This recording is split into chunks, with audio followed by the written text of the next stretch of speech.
मेरा नाम RM त्रिपाठी, अध्यक्ष all India TB employees association. आज आप केजरीवाल के घर के बाहर प्रोटेस्ट कर रहे हैं, क्यों कर रहे हैं, क्या वजह है प्रोटेस्ट करने की?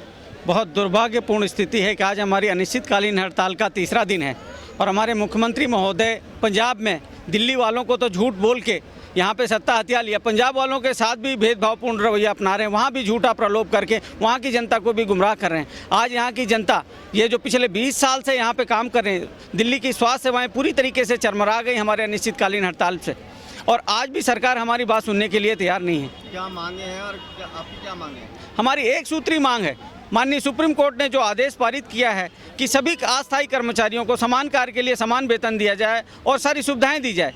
हमारी कुछ मांग नहीं है, जो इन्होंने DHS को दे रखा है, दूसरी स्वास्थ्य सेवाओं में लागू कर रखी, वही हमारे स्वास्थ्य मिशन के कर्मचारियों को दी जाए। एक ही सूत्री मांग है और अभी तक सरकार की तरफ से हमारे लिए कोई भी ऐसा प्रस्ताव नहीं आया कि जिससे हड़ताल जल्दी खत्म हो।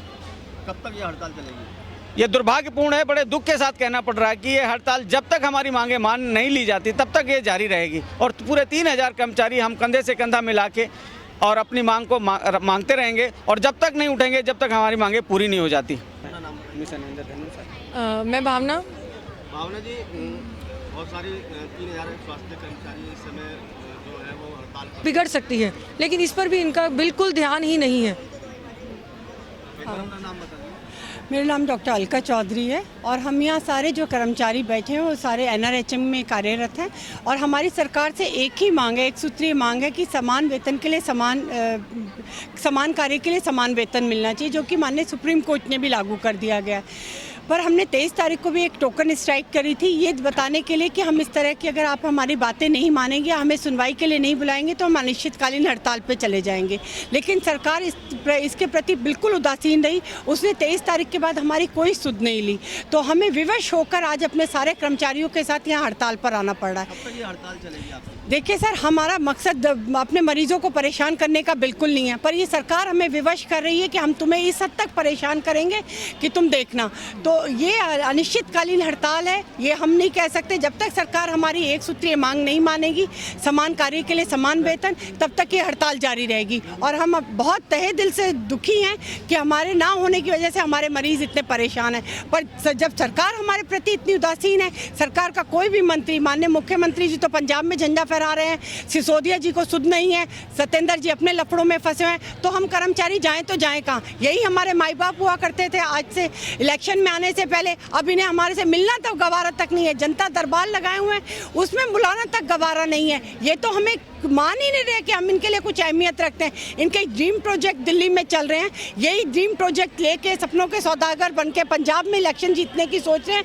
पर अगर हमारी ये मांग पूरी नहीं हुई तो हम आर पार की लड़ाई लड़ने को सारे NRHM के कर्मचारी पूरी तरह से अब तैयार हैं। अब झुकने का समय नहीं है, ना ही झुकेंगे, इस सरकार को झुका के रहेंगे और एक सफल मकसद के लिए जो बिल्कुल पाक साफ है, वो है समान कार्य समान वेतन। वो हमारा हक है, वो लेकर रहेंगे, उसमें हम किसी की भी नहीं सुनेंगे, चाहे हमें किसी हद तक जाना पड़े। तो हड़ताल ये आपकी अनिश्चितकालीन हड़ताल चलेगी? जी सर, ये अनिश्चितकालीन हड़ताल है। सरकार हमें बुलाए तो सही, हमारी बात तो सुने, लेकिन वो तो ऐसा उदासीन रवैया। दिल्ली सरकार ने जो वादे किए थे चुनावों के समय, उस समय वो पूरे नहीं किया और अब आप ठगासा महसूस कर रहे हैं?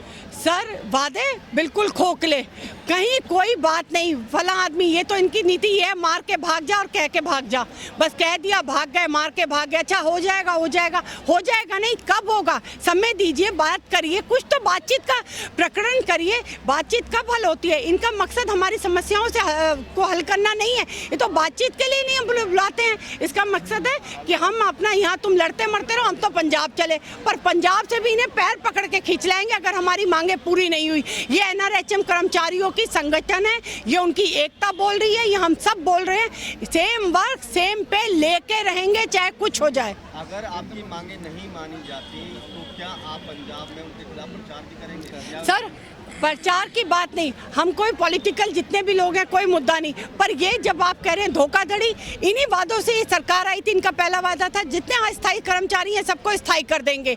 इन्होंने थोड़े दिन पहले कहा हम आपको तनख्वाह भी बढ़ा देते हैं, जैसे शिक्षकों के लिए कहा, लेकिन पेपर पे क्या है? जब तक आप पेपर पे अपने कुछ देते नहीं है, हम कैसे मान लें? हमारा कोई इनका वो नहीं है। अगर ये कहीं दुनिया में इलेक्शन जीते कुछ करें, पर हमारा हक हमें दे दें।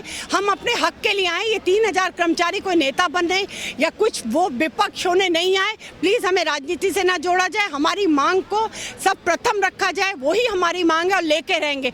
रही बात जब पंजाब की, अगर ये हमारी बात नहीं मानते तो चाहे पंजाब इलेक्शन हो, चाहे गोवा इलेक्शन हो, चाहे दिल्ली हो, चाहे कोई भी हो प्रदेश, हम इन्हें छोड़ेंगे नहीं।